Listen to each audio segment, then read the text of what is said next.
அனைவருக்கும் வணக்கம். Israel Hamas போர் இப்பொழுது உச்சகட்டம் அடைஞ்சிருக்கு நண்பர்களே. அதனுடைய அதிர்வலைகள் இப்பொழுது உலகம் முழுவதும் எழும்ப ஆரம்பிச்சிருக்குது. ஒரு பக்கம் பார்த்தா இஸ்ரேல் காசா ஸ்ட்ரிப்புடைய கடைசி ஸ்டாண்ட் பாயிண்டாக இருக்கிற ஹமாஸுடைய கடைசி புகலிடமாக இருக்கிற அந்த ரஃபா நகரத்தை, தென்கோடியில் இருக்கிற ரஃபா நகரத்தை அவங்க தாக்க ஆரம்பிச்சிருக்கிறாங்க. இதனால ஹமாஸ் பயங்கர டென்ஷன் ஆயிட்டாங்க. இந்த நகரத்தையும் இஸ்ரேல் பிடிச்சிருச்சு அப்படின்னா ஹமாஸுக்கு வேற போக்கிடமே கிடையாது. ஹமாஸுடைய தோல்வி முழுமையடைஞ்சிடும், முழுமையான தோல்வி அடைஞ்சிரும் ஹமாஸ். அதனால ஹமாஸ் இப்பொழுது பயங்கர டென்ஷன் ஆயிடுச்சு. ஹமாஸ் டென்ஷன் ஆனா அப்புறம் என்ன நடக்கும் நமக்கு எல்லாம் தெரியும். நம்ம ஊர்ல ஒரு பழமொழி சொல்லுவாங்களே நண்பர்களே, தென்னை மரத்துல தேல் கொட்டுனா பனைமரத்துல நெறி கட்டுச்சான். அந்த மாதிரி இங்க தீவிரவாத அமைப்பான ஹமாஸை இஸ்ரேல் போட்டு தாக்குதாங்கன்னு தாக்கும்போது ஹமாஸுடைய தோல்வி ஹமாஸுடைய கண்ணுக்கு முன்னால ஹமாஸை பயமுறுத்தும் போது எங்க நெறிகட்டுது? இஸ்லாமிய உலகம் முழுவதும் இப்பொழுது நெறிகட்ட ஆரம்பிச்சிருக்குது. இதனுடைய இஃபெக்ட் எங்க தெரியுது? அமெரிக்கா, இங்கிலாந்து, ஆஸ்திரேலியா, நியூசிலாந்து போன்ற மேற்கத்திய நாடுகள் மற்றும் வளர்ந்த நாடுகளில் இருக்கிற யூனிவர்சிட்டிஸ்ல, பல்கலைக்கழகங்கள்ல இப்பொழுது பெரும் போராட்டங்கள் வெடிக்க ஆரம்பிச்சிருக்குது. யாருக்கு ஆதரவா? பாலஸ்தீனர்களுக்கு ஆதரவாக, இஸ்ரேலுக்கு எதிராக. இதெல்லாம் ஒரு பக்கம் இருக்க, இஸ்ரேலை எப்படி தடுக்கிறது, எப்படியாவது ஹமாஸை காப்பாற்றியே ஆகணும் அப்படின்னு இஸ்லாமிய நாடுகள்லாம் அடுத்த காய் நகரத்திலையும் செய்திருக்கிறாங்க. அது என்னன்னா, சர்வதேச நீதிமன்றம் இருக்குது இல்லையா, அந்த சர்வதேச நீதிமன்றத்தையும் ஒரு உழுக்குழுக்கி இப்பொழுது சர்வதேச நீதிமன்றம் இஸ்ரேலிய பிரதமரான பெஞ்சமின் நெத்தன்யாகுக்கும் அவருடைய டிஃபென்ஸ் மினிஸ்டர் மட்டுமல்ல பல அமைச்சர்களுக்கும் இப்பொழுது சர்வதேச அரெஸ்ட் வாரண்ட் வரப்போகுது அப்படின்னு ஒரு பக்கம் செய்தி பரவ ஆரம்பிச்சிருக்கு. இதுக்கு எல்லாத்துக்கும் நடுவில் இஸ்ரேலுடைய மிக நெருங்கிய நண்பனான அமெரிக்காவே இஸ்ரேலை கைவிட போகுது அப்படின்லாம் கிளப்பி விடுறாங்க நண்பர்களே. மொத்தத்தில் இஸ்ரேல் ஹமாஸ் போர் இப்பொழுது உச்சகட்டம் அடைஞ்சிருக்குது, உக்கரம் அடைஞ்சிருக்குது. இது ஏற்படுத்தி இருக்கிற விளைவுகளை எல்லாம் பற்றி தான் இன்னைக்கு பார்க்க போறோம் விலாவாரியாக.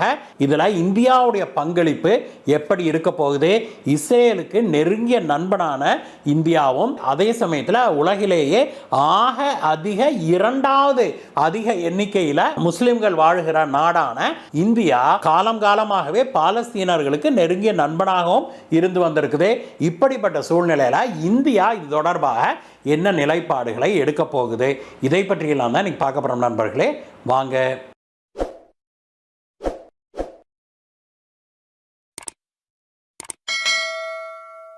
இன்றைக்கு காலையில் பேப்பர் எடுத்த உடனே முதல் செய்தி நம்ம கண்ணில் எதுபடுதுன்னா, இஸ்ரேலுடைய போர் உச்சகட்டம் அடைஞ்சிருக்குது.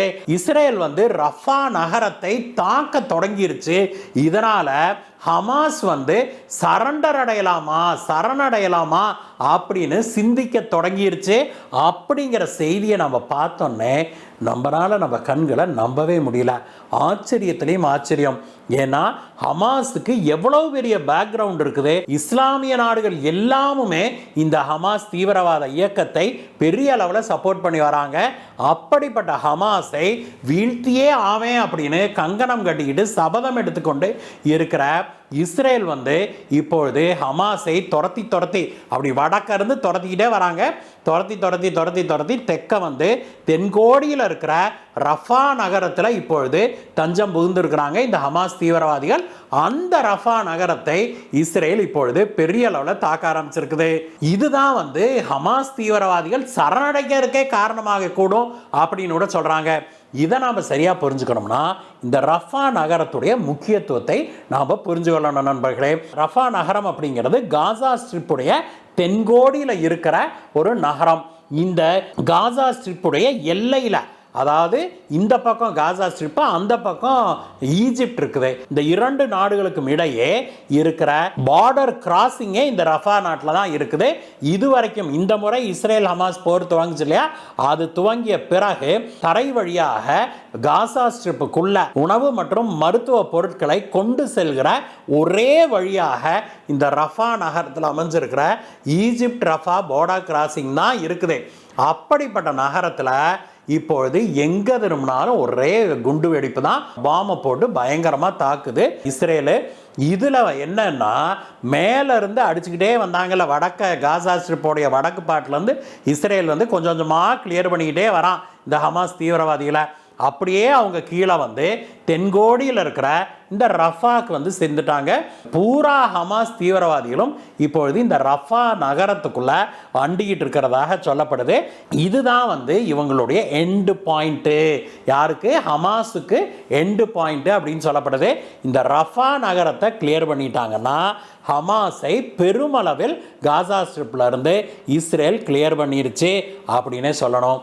அதனால தான் ஹமாஸ் வந்து பயங்கர டென்ஷன் ஆகி உடனடியாக ஐயோ சாமி காப்பாத்துங்கன்னு தன்னுடைய இஸ்லாமிய நட்பு நாடுகளை நாட ஆரம்பிச்சிருக்குது. அங்கெல்லாம் கதற ஆரம்பிச்சிருக்கிறாங்க. உடனடியாக இஸ்லாமிய நாடுகளும் ஹமாஸுக்கு ஆதரவாக குரல் கொடுக்க ஆரம்பிச்சிருக்கிறாங்க.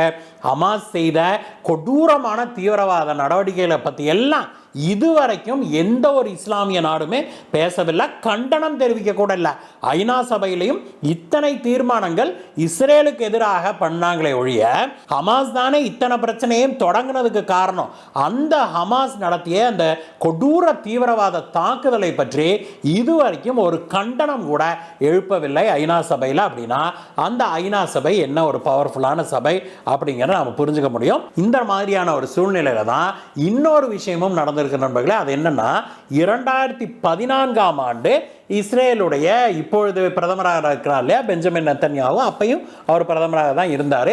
அவர் மீதும் அவருடைய சகாக்கள் பலர் மீதும் சர்வதேச நீதிமன்றத்தில் வழக்கு போடப்பட்டது. இது வந்து வார் கிரைம் அப்படின்னு சொல்லி வார் கிரைம் பண்ணிட்டாங்க அப்படின்னு அவங்க மேலே கேஸ் போடப்பட்டது. அந்த கேஸு விசாரணையில் இத்தனை வருஷமாக இருந்துக்கிட்டே இருந்தது. இப்பொழுது ஹமாஸுக்கு மரண அடி கொடுக்கறதுக்கு இஸ்ரேல் தயாராகிக்கிட்டு இருக்கிற இந்த சமயத்தில் சர்வதேச நீதிமன்றம் பக்கத்தில் இருந்து ஒரு செய்தி கசிய விடுறாங்க. அது என்னன்னா விரைவில் அடுத்த சில நாட்களில் அடுத்த சில மணித்துளிகளில் இப்படியெல்லாம் சொல்லிட்டு இருக்கிறாங்க. அதாவது விரைவில்னே வச்சுக்கோமே, என்னன்னா விரைவில் பெஞ்சமின் நெத்தன்யாஹூ இஸ்ரேலுடைய பிரதமருக்கு, இஸ்ரேலுடைய பாதுகாப்பு அமைச்சருக்கு, மேலும் பல அமைச்சர்களுக்கும் இஸ்ரேலுடைய பல தலைவர்களுக்கும் அரெஸ்ட் வாரண்ட், சர்வதேச அரெஸ்ட் வாரண்ட்டை விடுக்க போறாங்க இந்த சர்வதேச நீதிமன்றம். எதுல? அந்த 2014 கேஸ்ல அப்படின்னு சொல்லி ஒரு செய்தி ஒன்று பரவிட்டுருக்குறாங்க. இதுவும் வந்து இஸ்ரேலை கொஞ்சம் டென்ஷன் பண்ணி இருக்குது அப்படின்னே சொல்லணும். இதெல்லாம் ஒரு புறம் இருக்க, இன்னொரு பக்கம் பார்த்தோம்னா இந்த இஸ்லாமிய நாடுகள் எல்லாம் என்ன பண்ணுறாங்க, எல்லா நாட்டிலையும் இருக்கிற தங்களுடைய ஆட்கள் இருப்பாங்களே, யூனிவர்சிட்டியில் படிக்கிற மாணவர்கள் அப்படி இப்படின்னு அவங்களையெல்லாம் நம்ம ஆளுங்க வந்து கிளப்பி விடுறாங்க. அமெரிக்காவுடைய கொலம்பியா யூனிவர்சிட்டியில் தான் முதல்ல கடந்த சில நாட்களுக்கு முன்பு ஒரு போராட்டம் ஒன்று தொடங்குச்சு. இஸ்ரேலை எதிர்த்து பாலஸ்தீனர்களுக்கு ஆதரவாக சிட்டின் தர்ணா, நம்ம ஊரில் தர்ணா பண்ணுவோம்ல உள்ளேயே உட்காந்துக்கிட்டு, அந்த மாதிரி ஒரு சிட்டின் போராட்டத்தை தொடங்கினாங்க மாணவர்கள். அதில் வந்து மாணவர்கள் சேர மேலும் மேலும் சேர்றாங்க. அதில் வாத்தியார்களும் போய் சிலர் சேர்றாங்க. இந்த போராட்டம் பெருசாகுது. அமெரிக்கா வந்து சில நாட்கள் வந்து நாங்கள் வந்து எங்கள் நாட்டில் எல்லாத்துக்கும் பேச்சுரிமை கொடுத்துருக்குறோம், இதில் ஒன்றும் தப்பில்லை அப்படின்னு சொல்லி கொஞ்ச நேரம் மௌனியாக இருந்ததே ஒரு சில நாட்கள் தான். அதுக்கப்புறம் என்ன ஆகுது, அடுத்த சில நாட்கள்லேயே இந்த பிரச்சனை வந்து மேலும் பல யூனிவர்சிட்டிக்கு, பல்கலைக்கழகங்களுக்கு பரவ ஆரம்பிச்சுன்னு அமெரிக்காவில் இத்தனை காலமாக இந்தியா, அதுவும் இந்தியாவுக்கு குறிப்பாக கருத்து சுதந்திரம் பற்றி அட்வைஸ் பண்ணிக்கிட்டே இருக்கிற அமெரிக்கா என்ன பண்ணுது, உடனடியாக தன்னுடைய இராணுவத்தை அனுப்புது. எங்க இந்த மாணவர்கள்லாம் போராடுறாங்க இல்லையா யூனிவர்சிட்டிக்குள்ள, அங்க தன்னுடைய இராணுவத்தை அனுப்பி, தன்னுடைய ஆர்ம்டு போலீஸை அனுப்பி அவங்களையெல்லாம் அடிச்சு நவுத்துது. பெண்கள் உட்பட பலரையும் அடிச்சு தூக்கி போட்டுக்கிட்டு கொண்டு போய் அரெஸ்ட் பண்ணி வைக்கிறாங்க. கருத்து சுதந்திரம் அப்படிங்கிறது பக்கத்து வீடு வரைக்கும் தான். நம்ம வீட்டுக்குள்ளே வந்தால், நம்ம வீட்டுக்குள்ளே இந்த போராட்டம் நடந்தால் அப்புறம் அடித்து நவுத்துவோம், இதுதான் நடைமுறை அப்படிங்கிறத அமெரிக்கா மீண்டும் ஒரு முறை உலகத்துக்கு எடுத்து காட்டியிருக்குது. இந்த கருத்து சுதந்திரத்தை பற்றி பேசுறது, தனி மனித சுதந்திரத்தை பற்றி பேசுறது, மற்ற சில விஷயங்களை பற்றி பேசுவது எல்லாமே பிறருக்கு சொல்லுகிற போதனைகள் தான். அது அவன் வீட்டில் நடக்கிறது வரைக்கும் நான் அட்வைஸ் பண்ணிக்கிட்டே இருப்பேன், என் வீட்டுக்குள்ள வந்ததுன்னா அடிச்சு நவுத்திடுவேன் அப்படின்னு.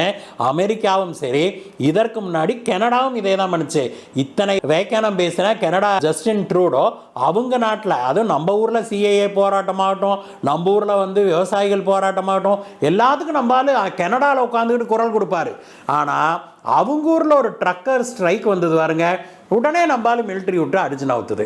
இப்படித்தான் இவனுங்களோட நியாயம் இருக்கும், இப்படித்தான் இவங்களோட நியாயம் இருக்கும் அப்படிங்கிறத மீண்டும் ஒரு முறை நாம் உணர வேணும். அதை உணராமல் அவங்க சொல்கிறதான் வேத வாக்குன்னு ராகுல் காந்தி மாதிரி நாமெல்லாம் பேசிக்கிட்டு தெரியப்படாது. கரெக்டாக? இஸ்ரேல் விவகாரத்தை பொறுத்த வரைக்கும் இப்படி எல்லா பக்கத்தில் இருந்தும் இஸ்ரேலை கார்னர் பண்ணுறாங்க. அமெரிக்கன் யூனிவர்சிட்டியில் ஆரம்பித்த இந்த போராட்டங்கள் இப்பொழுது அமெரிக்காவிலிருந்து பிற நாடுகளுக்கும் பரவ ஆரம்பிச்சிடுச்சு. England, France, Germany, New Zealand, Australia அப்படின்னு பல மேற்கத்திய நாடுகள்லையும் இப்பொழுது இஸ்ரேலுக்கு எதிரான போராட்டங்கள் கிளம்பி இருக்குது. இது எல்லாமே இஸ்ரேலின் மீது ஒரு மிகப்பெரிய அழுத்தத்தை கொடுப்பதற்காகத்தான் இஸ்லாமிய நாடுகள் பண்ணுறாங்க அப்படிங்கிறது நமக்கு தெளிவாக தெரியுது. இஸ்ரேல் இதையெல்லாம் கண்டு அஞ்சுமா அப்படின்னா, ஆனால் அதுக்கான பதில் நம்மகிட்ட இல்லை நண்பர்களே. ஆனால் இஸ்ரேலை பொறுத்த வரைக்கும் ஒரு விஷயத்தில் அவங்க தெளிவாக இருக்கிறாங்க. இன்னும் கூட ஹமாஸ் தீவிரவாத இயக்கம் இஸ்ரேல்லேருந்து பிடிச்சிட்டு போனாங்க இல்லையா பிணை கைதிகளாக இஸ்ரேலியர்களை, அதில் இஸ்ரேலியர்களையும் பிற நாட்டை சேர்ந்தவர்களையும், அதில் இன்னும் 130க்கும் மேற்பட்டவர்களை அவங்க பிணை கைதிகளாக வச்சிருக்கிறாங்க இந்த ஹமாஸ் தீவிரவாதிகள். அந்த பிணை கைதிகளை விடுவிக்கிற வரைக்கும் நாங்கள் எங்களுடைய தாக்குதலை நிறுத்த மாட்டோம் அப்படின்னு தெளிவாக இஸ்ரேல் தன்னுடைய கொள்கையில் பிடிப்புடன் இருக்கிறது நமக்கு புரியுது. இத்தனை பேசுகிற முஸ்லிம் நாடுகள் ஏன் இந்த ஹமாஸ் தீவிரவாத இயக்கத்தை கூப்பிட்டு, ஏய் அந்த 130 பேர்த்த விட்டுருங்கப்பா, ஏன் இப்படி அநியாயம் பண்ணுறீங்க, ஏன் இப்படி பொதுமக்களை பிடிச்சி நீங்கள் டார்ச்சர் பண்ணுறீங்க அப்படின்னு ஒரு வார்த்தை சொல்கிறதுக்கு இவங்களுக்கெல்லாம் தைரியம் இருக்கா, சொல்லுவாங்களா அப்படிங்கிற கேள்விதான் நம்மை போன்ற பலருடைய மனதிலையும் மேலோங்குது. அப்படி ஒரு நாடேனும் செய்யுமா அப்படின்னு நாம் ஆவலுடன் காத்திருக்கிறோம். அதே சமயத்தில் அடுத்த சில நாட்களில் இஸ்ரேலில் ஏதோ ஒரு பெரிய சம்பவம் நடக்க போகுது நண்பர்களே. அதற்கு முன்னோட்டமாகத்தான் இப்பொழுது இஸ்ரேலை எப்படியாவது அடக்கிவிட வேணும் அப்படின்னு இப்படி இஸ்லாமிய நாடுகள் எல்லாம் ஒரு பக்கம், மேற்கத்திய நாடுகள் எல்லாம் ஒரு பக்கம்னு, சர்வதேச நீதிமன்றம் இன்னொரு பக்கம் அப்படின்னு எல்லாரும் சேர்ந்து ப்ரெஷர் போட்டுக்கிட்டு இருக்கிறாங்க இஸ்ரேல் மேலே. பொறுத்திருந்து பார்ப்போம் நண்பர்களே என்ன நடக்குதுன்ட்டு. ஒரு வழியாக இந்த இஸ்ரேல் ஹமாஸ் போர் முடிவுக்கு வரணும் அப்படிங்கிறதா நம்முடைய அவாவாக இருக்குது. அங்கே இருக்கிற மக்கள் அமைதியான ஒரு வாழ்க்கையை மேற்கொள்வதற்கு எல்லாம் வல்ல சிவபெருமானை நாமும் வேண்டிக் கொள்கிறோம். இந்த வீடியோவை பற்றிய உங்களுடைய கருத்துக்களை சொல்லுங்கள் நண்பர்களே. மீண்டும் உங்களை வேறு வீடியோ சந்திக்கிறேன் கைஸ். பாய் பாய்.